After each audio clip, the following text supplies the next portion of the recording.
Harvest is well underway in parts of the country and just about to start in others. One of the questions you have to ask, though, is at what moisture percentage will I harvest my corn? Well, how about soybeans, Darren? How about wheat? How about all these crops? And here's the number one reason why we're talking about this today. You have decisions to make on your farm each fall, and these decisions amount to big time dollars. I'll just give you an example on our farm. Over the last few years, we've had a real tough time with soybeans drying down right to 13%. We harvest a lot of our soybeans for seed. The seed company wants those beans at 12 or 13%. Well, you know how quickly beans can go from 13% down to 8. That's no good. Nobody wants those for seed production, and quite frankly, I don't want that either. When I've got 8% beans, I just lost 7.5% of my income. Here's how. For each 1 point of moisture, it's roughly 1.5% of shrink. So in other words, if I drop 5% of moisture going from 13 to 8, I multiply that times 1.5%, that's 7.5%. 7.5% of my income just gone. So here's what we ended up doing on our farm for soybeans. We now harvest most of our beans at 15 to 17%. We throw them in bins that have grain bin fan controls. So right from our phones, we can turn that fan on or off. We have sensors to tell us how we're doing for temperature and humidity outside. It's very simple with the charts that are out there. They've been out there for 100 years.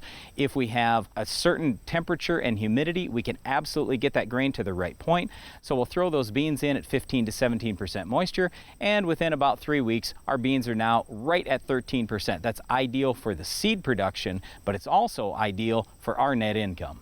I think about how many hours we've wasted in our lifetime waiting for things to get to exactly the right condition out in the field.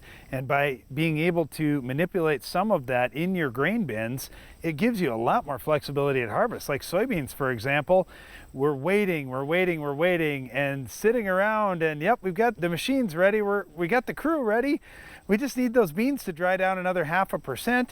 Well, now you could get out there theoretically earlier, make better use of your time, and get harvest over with quicker. When we look at some of the recent harvest seasons that we've had where it's been really tight windows to get things done, this is very valuable for your farm. Well, here's the other thing. Darren mentioned corn at first. We dry every bushel of corn. We encourage you to dry every bushel on the farm as much as you can, because we've got two big things. Number one, we need to get done earlier in our geography at least, so we can get any tillage we want to do, any fertilizer, soil testing, all that work done in the fall, maybe some tiling, so we have more time for all of that.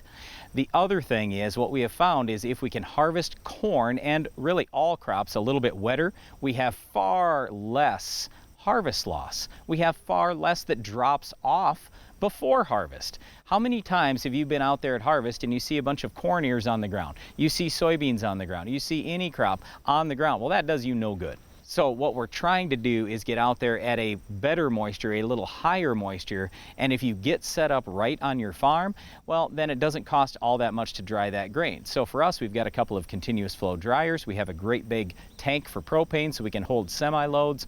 We're able to do this very cost effectively, and we just encourage you, start looking at these things over time, and yes, it might take some time to get where you want to go, but if you can allow grain to dry in the field, great. Most of the time, unfortunately, though, you may not have the time, you may not have the desire to do that, and certainly you may not want the amount of harvest loss you have by letting that grain dry naturally in the field. All this results in you maximizing your profit on each acre of your farm. And when you're making money out on the farm, it makes it so much simpler to control our Weed of the Week. We'll show you how to do that coming up next.